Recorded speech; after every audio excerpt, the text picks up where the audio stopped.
Oke,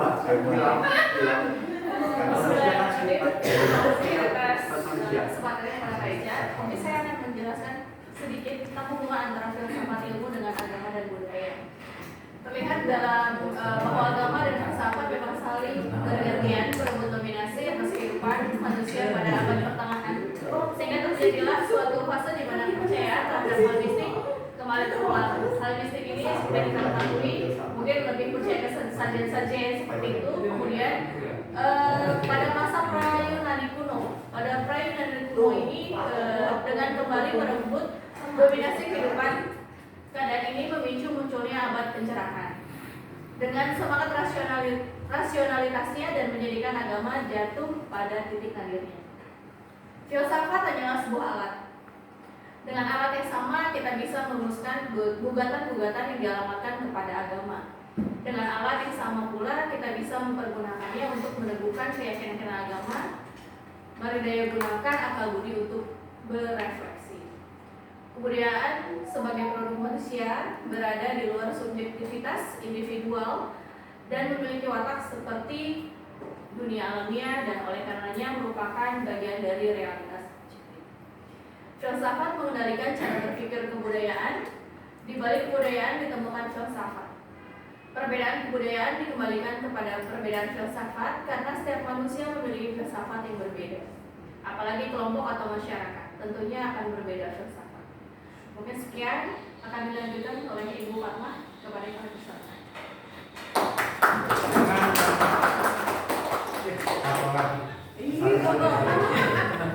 Pak Ustaz, silakan artikan wati itu apa? Perempuan wati itu.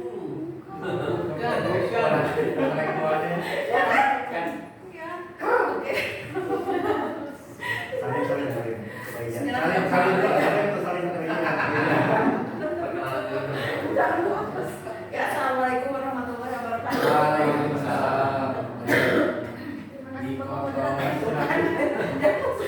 Sama ya. Tolong jangan salah itu dikotomi. Ada dikotomi kan? Ya, di sini saya mau menjelaskan tentang dikotomi ilmu dalam agama. Nah, dikotomi ilmu itu pemisah antara ilmu agama dengan ilmu umum. Jadi, ilmu agama itu lebih ke ilmu yang mempelajari sampai akhirat. Seperti filsafatnya, karena kita belum mengalaminya, ilmu akhirat. Kalau untuk ilmu umum, ilmu yang biasa kita terima sehari-hari gitu. Nah, silakan itu dibaca.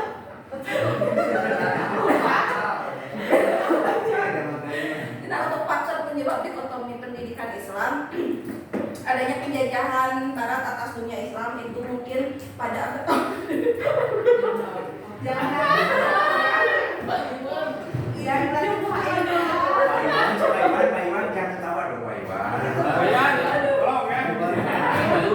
baru ditangkap dan meleleh.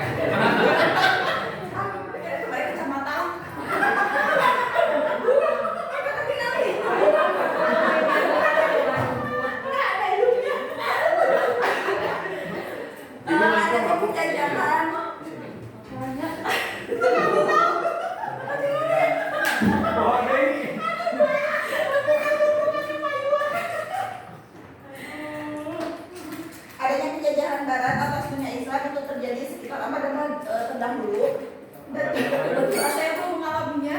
1950 sampai curhat Bu. Yang kedua, modernisasi atas dunia Islam yang muncul sebagai perpaduan antara ideologi barat, feminisme dan nasionalisme seperti yang kita rasakan saat ini. Ada percampuran antara ilmu agama atau ilmu umum dengan umumnya itu lebih ke umum ke barat-baratan, bukan ke timur-timuran. Tapi kita mengambil hikmah dari semuanya dan kita ambil yang manfaatnya lebih baik untuk kehidupan kita secara agama yang kita anut sekarang. Oke, yang ketiga, umat Islam kurang peduli terhadap impact. Mungkin di zaman dulu, bahkan jangankan zaman dulu, zaman sekarang saja masih ada kalangan-kalangan muslim yang memang ya tidak mendukung dengan perkembangan impact. Contohnya Jangan jauh-jauh, di lingkungan saya itu masih haram dengan speaker. Jadi jangan heran kalau misalnya teman-teman nanti datang ke rumah saya nggak tidak mendengar azan. Kapan diundangnya Bu? Boleh menunjukkan Boleh nawarin. tidak ada speaker untuk azan. Jangankan azan, untuk berita orang-orang meninggal pun kita selalu dapat informasi dari kampung sebelah gitu. Dan untuk Android itu memang sudah biasa, mereka sudah pegang gitu. Cuman untuk beberapa TV, radio, speaker itu masih haram. Dalam konteksnya haram, bahkan jangankan untuk iptek, untuk pendidikan formal itu haram. Tidak boleh anak itu sekolah, hanya boleh mondok.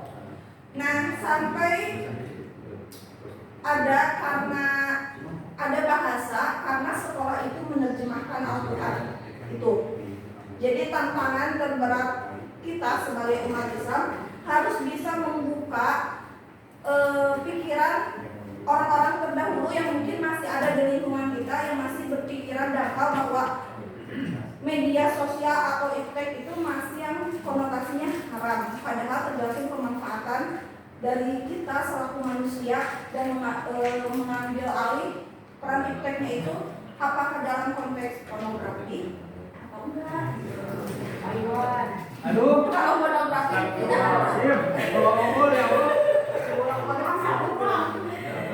Terus yang keempat adanya tarekat.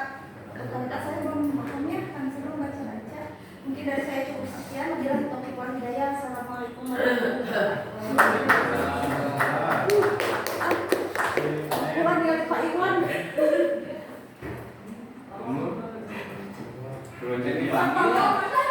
Selanjutnya untuk Pak Mulyana yang akan membacakan slide berikutnya. Silakan kepadanya, saya persilakan Pak.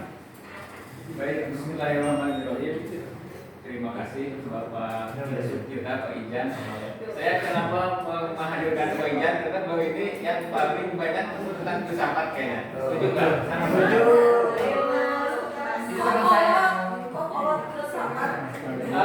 Baik, tadi saya melanjutkan Torikot ya. Jadi Torikot itu sarua tarikan Torikot itu kata dasarnya adalah torik. Torik itu artinya jalan. Jadi pada prinsipnya kita beragama sekarang ini kita tidak pernah melihat Rasulullah. Kita tidak pernah melihat para rasyidin. Kita tidak pernah melihat salafus soleh. Artinya kita dalam beragama itu ittiba. Ittiba itu mengikuti. Nah, ada ittiba dalam hal tauhid atau akidah itu namanya sanan. Jadi misalnya kita bersandarnya ke siapa sih? Itu kan misalnya nih, kalau NU misalnya kan sanadnya itu kemana ya gitu. Kalau misalnya Muhammadiyah sanadnya itu ke Muhammad Abduh, pernah dengar kan? Ya itu Islam bahasa dulunya. Nah seperti itu. Torikot itu lebih kepada yang mengikuti ittiba dalam hal tasawuf atau dalam hal spiritual. Namanya torikot. Kalau ittiba dalam hal fikih namanya madhab. Kalau torikot atau ittiba dalam hal akidah namanya manhaj. Kira-kira seperti itu. Baik. Filsafat ilmu terhadap